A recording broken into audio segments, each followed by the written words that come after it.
Assalamualaikum warahmatullahi wabarakatuh. Saya Kurniasih Tami akan menjelaskan beton pracetak yang sudah saya temukan di web yang ada di internet.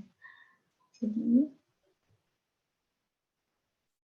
beton pracetak ialah beton yang dibuat oleh pabrik yang kemudian setelah cukup umur dipasang dan diinstal di lapangan untuk konstruksi. Menurut SNI, beton pracetak yang sering disebut sebagai beton pracetak memiliki pengertian yaitu konstruksi yang komponen pembentukannya melalui proses difabrikasi atau dicetak.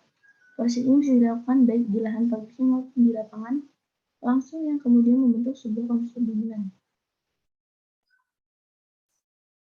Ini adalah standar komposisi yang disyaratkan, ada air, pasir, portland, kerikil, zat adiktif, ini lainnya. Fungsi beton precast. Fungsinya cukup beragam, yaitu sebagai fondasi bangunan, perumahan perkantoran apartemen, bangunan parkir sebagai block culvert untuk pembangunan jembatan, jati, bangunan industri, dan lain-lain. Perbedaan precast dengan konvensional. Secara umum aja, kalau precast itu dibuat di pabrikasi seperti yang sudah dijelaskan dalam pengertian yang di atas. Kalau konvensional itu lebih ke ketika ingin membuat suatu bangunan, maka di situ juga akan dibuat betonnya. Jadi secara langsung itu. Sejarah beton pracetak. Sejarahnya ini dimulai dari dunia dulu. Sudah ditemukan oleh kontraktor Choice Paris 1891 dan terus berkembang sampai tahun 1991 dan sampai masuk ke Indonesia pada tahun 1970-an sampai 2000 dan berkembang sampai 2000. Lanjut ke klasifikasi mutu SNI pracetak. Mutu dalam beton merupakan pertanda dari kualitas dan kekuatan kerasnya yang ditunjukkan dengan satuan angka dan huruf K, FC, dan lain-lain. Nah, banyak orang yang bingung K100, K500 itu apa. Jadi, kualitas dan mutu beton pracetak dibagi menjadi beberapa tingkat, mulai dari K100 sampai K500.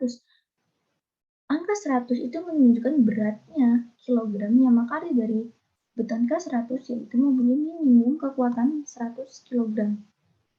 Dan ini adalah pengelompokan pada mutu-mutu beton pracetak yang sebagai berikut. Ya, lanjut. Untuk beton kelas 1 biasanya digunakan untuk pekerjaan struktur seperti jalan, fondasi, kolam, dan lain-lain. Kalau yang ketiga, khusus yang biasanya digunakan untuk menahan beban yang lebih berat, misalnya area parkir truk tronton, saluran air beton, dan landasan pesawat. Kelebihan kekurangan beton precast.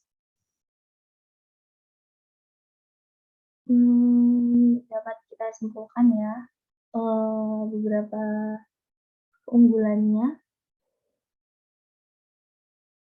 yaitu bentuk beton yang variatif, banyak, dan cocok untuk konstruksi. Yang kedua, pemasangan yang mudah. Karena pemasangan yang mudah, banyak sekali orang yang lebih memilih ke beton precast dan tidak terlalu memakan banyak waktu. Yang ketiga, panel beton memiliki kualitas yang sesuai standar dan seragam. Kualitas dan kekuatan beton yang lebih baik dan seragam menjadikan beton precast ini cocok untuk menjadi pemilihan material konstruksi. Selain itu, beton ini memiliki mutu yang sesuai standar. Maka dari itu, banyak sekali konstruktor yang lebih memilih beton precast daripada lainnya. Tidak tergantung cuaca. Maksudnya di sini kita tidak menunggu kapan keringnya. Tidak harus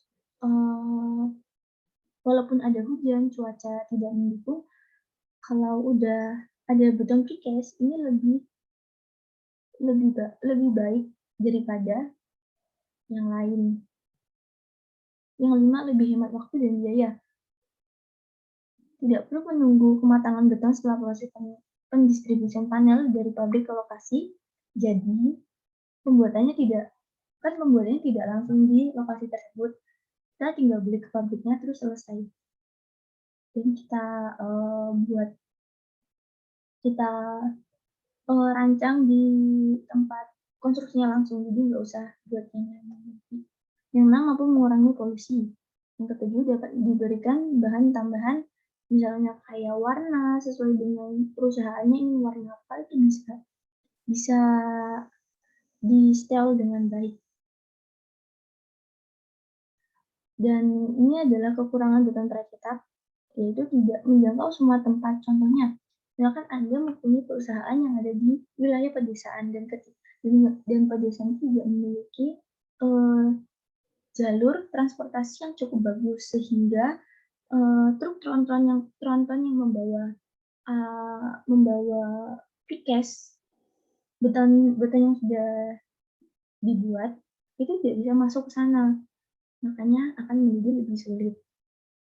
Yang kedua, butuh biaya tambahan untuk pendistribusian beton. Biasanya butuh biaya tambahan untuk mengangkat beton tercetak, apalagi jika letak pabrik betonnya dengan lokasi proyek jaraknya cukup jauh. Dan ini adalah perbedaan beton tercetak kering dan basah. Itu kategorinya ada 3 fungsi sambungan sama penggunaannya. Pertama, fungsi yang kering untuk membantu proses pemadatan agar lebih efisien. Kalau yang basah, pengurangan air dalam jumlah besar sehingga beton yang dihasilkan memiliki kuatan yang lebih kinerja yang lebih baik.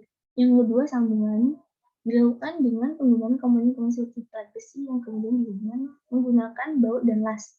Sedangkan basah dilakukan dengan cara pengecoran di tempat atau grouting yang memanfaatkan kekuatan dari beton itu sendiri. Yang ketiga, penggunaannya. Yang kering biasanya digunakan untuk produk beton yang menggunakan mesin percetakan instan. Kalau yang basah digunakan pada beton yang membutuhkan kekuatan awal dan kinerja tinggi, sehingga memiliki kapasitas penggunaan yang besar. Sekian dari presentasi saya. Apabila ada salah, saya mohon maaf. Wassalamualaikum warahmatullahi wabarakatuh.